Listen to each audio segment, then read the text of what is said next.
What's up, my friends? It is Susie from HeyGrillHey.com, and I am over the moon excited because today we're doing a recipe that I have been dreaming about for several years now. We are making a fried turkey, but not just any fried turkey. We're doing this a Hey Grill Hey fried turkey way. So we're making a smoke fried turkey. You get the best of both worlds. Smoky, juicy turkey meat, deep fried, crispy, golden skin. My mouth is already watering. What are we waiting for? Let's get started.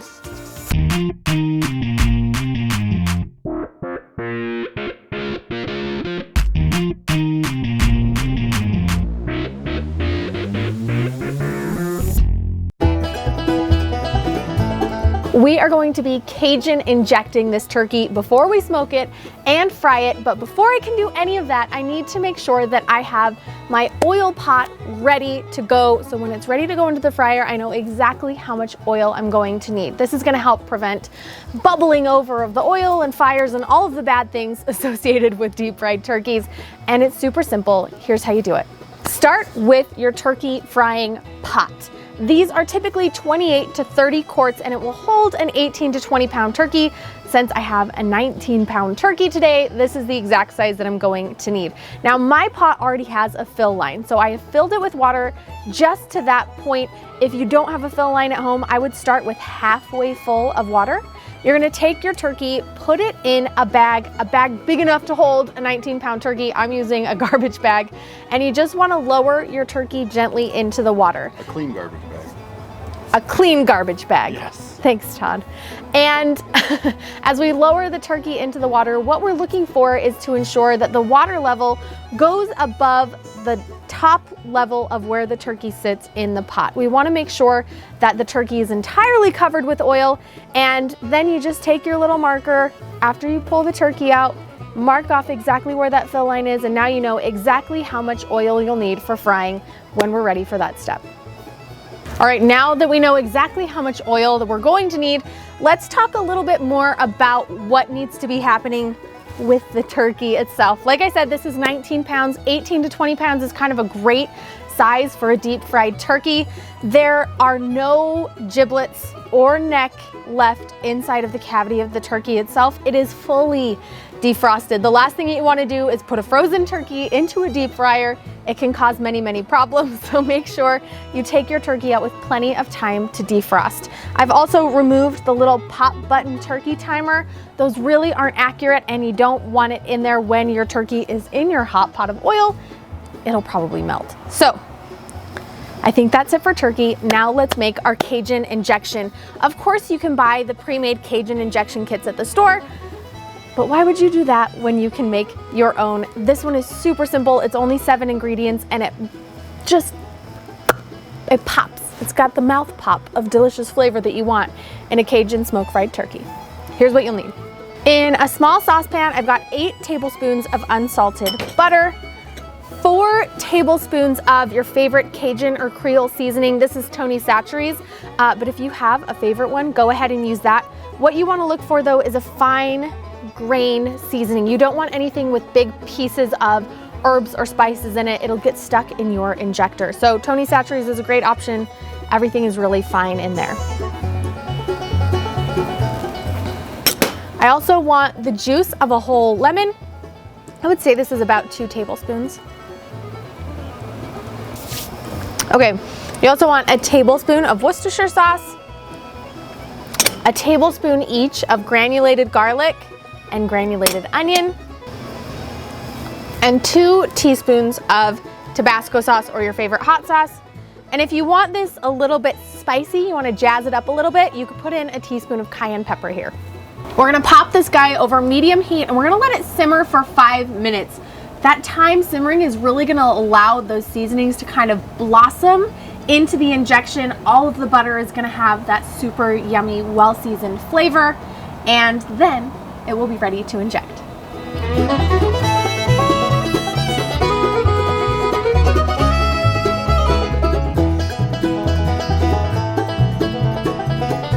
We're gonna pour our yummy spiced butter mixture into about a half a cup of prepared chicken stock.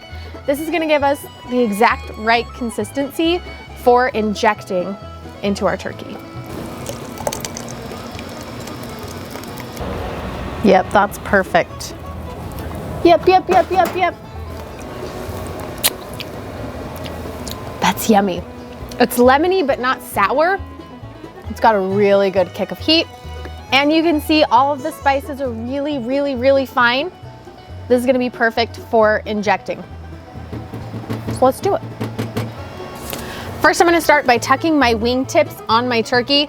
I think it gives a better final presentation and prevents those wing tips from burning, either on the smoker or the fryer. They like to get really dark. And it gives me all of this exposed breast. It's gonna get all golden brown and delicious.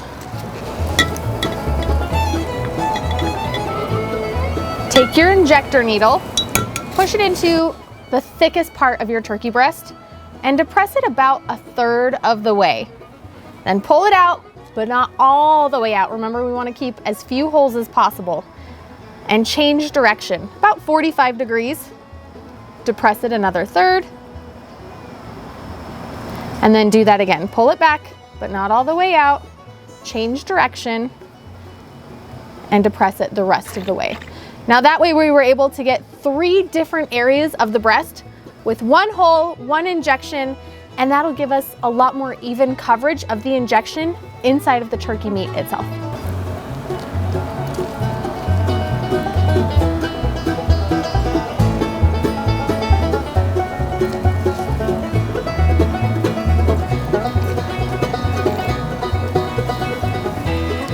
I think that'll cover it. That marinade gave me just enough for 2 or 3 injections in the breast, 1 in each of the legs, 2 in each thigh, and I think that'll be the perfect amount for the inside of our turkey. Now at this point, you're gonna wanna pat it dry and we're gonna pop it in the refrigerator and let this marinade situation happen. Now you can leave this for as little as an hour or you can leave it up to 24 hours, which is really nice if you wanna do a bulk of your turkey prep the day before the big family feast. But that's what we're gonna do. I'm gonna wipe off the excess seasoning, get the skin nice and dry, and get it uncovered into the refrigerator.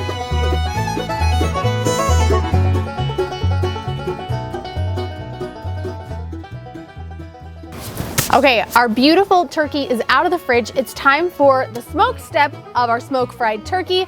I've got a smoker preheated to 225 degrees Fahrenheit, and you want a fairly strong wood smoke here. This turkey is only going to be in the smoke for 3 hours. We want it to take on as much smoke flavor as we can. Additionally, anytime you smoke and then fry something, you actually lose a little bit of that smokiness when it hits the fryer. It happens all the time when I make my smoke fried wings, and so I know we want a heavy smoke flavor here. I recommend something like hickory, even mesquite, or oak to give you a really robust smoke flavor. If you're not super fond of a heavy smoke flavor, you want something lighter, you could go with an apple, a cherry, or a pecan. Now we're gonna pop this directly on the grates, close the lid, and let it go for the next 3 hours. And then it's fry time.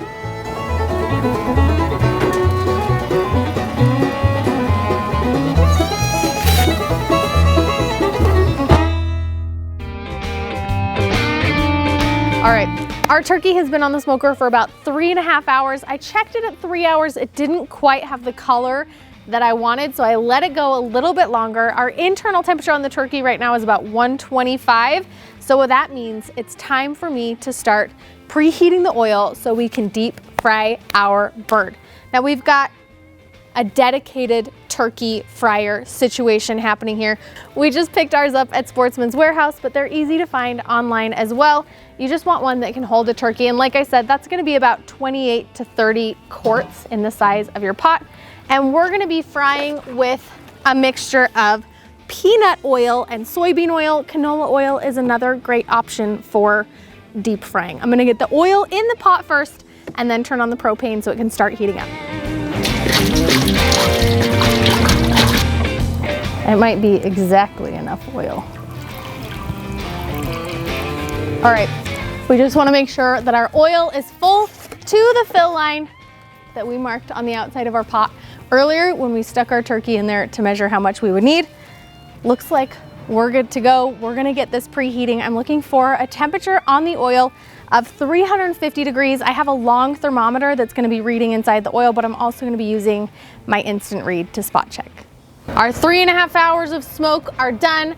Our oil is currently preheating in the side yard over rocks, away from any wooden structures or anything that could potentially catch fire. And the last step before we get this turkey into the hot oil is to make sure it is completely dry. Now, the smoke has really helped dry out the skin on the outside, which means we're gonna have really puffy skin when it fries, but there is some moisture inside, so I'm just gonna take some paper towels, clean out all the excess moisture in the cavity, and then secure our turkey with our frying rack.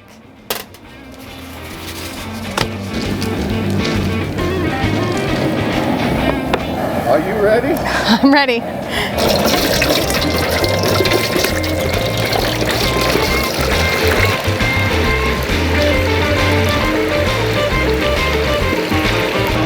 That was exciting. So, most fried turkeys at 350 degrees take about 3.5 minutes per pound. Because our turkey was partially cooked beforehand, our turkey is only gonna take about 1.5 to 2 minutes per pound. A 19-pound turkey, we're looking at, just under 30 minutes, I would guess, at 325 to 350 degrees. But we're gonna keep an eye on it. Use your instant probe thermometer. We're looking for a target temperature in our breast meat of 155 degrees Fahrenheit. Our turkey's at 155. Before I go pulling it out of the oil though, I'm actually gonna turn everything off so I don't drip hot oil across an open fire. Now I've just got a flat baking sheet with an elevated flat cooling rack above it so that I can pop the turkey onto the cooling rack. The excess oil can drip away and the skin's not gonna be sitting in the oil getting soggy. We're gonna let our turkey rest for at least 30 minutes. This is gonna let our target temperature come from 155 up to 165 with that carryover cooking process. And it's gonna make it a lot easier for us to slice and serve and handle after it's rested for a little while.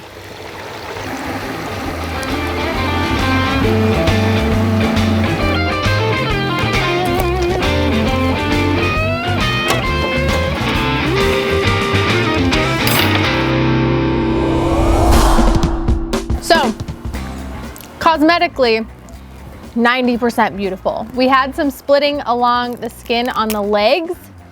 I think because we smoked it first and they dried out a little bit, but to be honest with you, I don't know if I'm sad about it,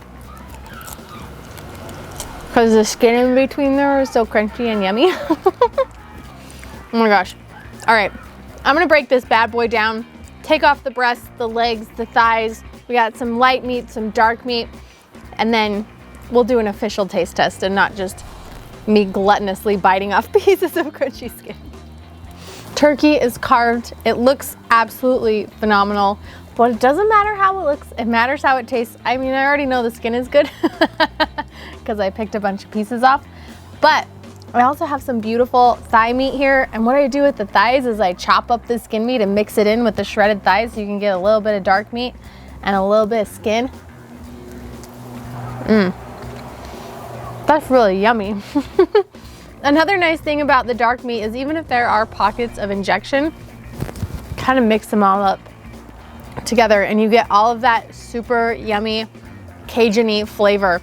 It doesn't taste like lemon, but you can tell there's acidity in there. It's a really bright turkey. It's certainly not what I would say your super traditional Thanksgiving flavors of sage and thyme and rosemary. This is a much more, I don't know, this is like a party turkey. It tastes like a party. Okay, I thought thigh meat is awesome. Let's talk about the breast for a second because I want to point something out here. Now, universally true with injections is you're gonna have injection pockets. And even with the way that we injected here, you can see where the injection went in. The injection kind of finds its way into the path of least resistance. And typically those are the seams in between the individual muscles. So we have the little piece that would be the tender and the top of the breast here. And you can see our injection kind of found its way into the crevices. Now, I don't know that that's inherently bad unless you just eat that one piece. But if you eat your turkey like most people do, take a bite, carve a bite, you're gonna get that injection flavor everywhere. So I don't think it's too much to worry about. I just think it's something to note. You will see pockets of your seasoning inside of your turkey breast. I mean, I knew that was gonna be good, just how it like broke off in my hands and was super juicy, but it tastes amazing. Dude, this is so good. This is fun. We don't typically do Cajun inspired turkeys because we like things a little bit more traditional, but this is absolutely delicious, incredibly juicy, very fun. And I don't know if you can see on this side, but whoop, you can totally get the smoke ring and the smoke flavor from the time that we put it in the smoker. And then you get all of the skin of a fried turkey. It's kind of the best of both delicious worlds. I'm gonna need a nap later. This was fun. I really enjoyed this cook. I had a lot of fun frying the turkey and smoking the turkey and creating that yummy injection. I hope you guys give this one a try at home. If you do, snap a photo, post it on social media, tag me at Hey Grill Hey. Let me know how it turned out for you. As always, please, please, please be very, very safe if you do plan on deep frying a turkey. Follow all of the instructions that your cooker comes with. Don't have any catastrophes, especially not on a holiday. You want things to turn out perfectly, so play it extra safe and have a good time making this one at home for your family. This is backyard barbecue hero worthy, my friends. We'll see you next time.